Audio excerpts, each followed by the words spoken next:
And we're back, and in this tutorial I'm going to show you how to create circles in Illustrator. Make sure under View that your smart guides are activated. Then let us select our Ellipse tool. We'll make the fill color black, and we don't want to have a stroke color. Just drag it and you've got an ellipse, hold shift and you've got a perfect circle. If you want to resize it, hold Alt and Shift to keep the proportions. Drag a copy out of it while holding Alt.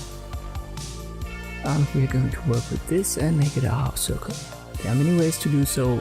We will use a rectangle. Let me make the fill color red so that you can see properly. The smart guides help me in finding the middle and the center position. If you now hold Alt, the plus sign changes to a minus, and with the minus you can get rid of shapes. Now you've got a half circle. If you hold Shift, you can rotate it like this. Let us drag another copy out of original. And now we will use the scissors tool. You will find that under the eraser tool. Go to the first anchor point from the center to the top, and the second one from the center to the right.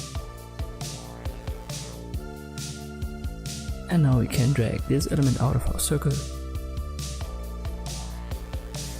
Let us use the pen tool now to connect the anchor points.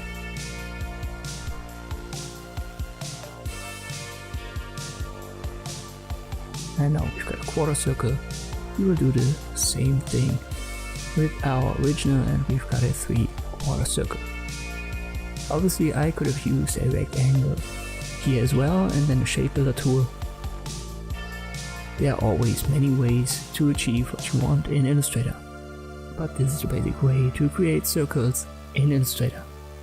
If you don't want to have a perfect circle, just use the selection tool and without holding Alt or Shift, resize it and you've got an ellipse.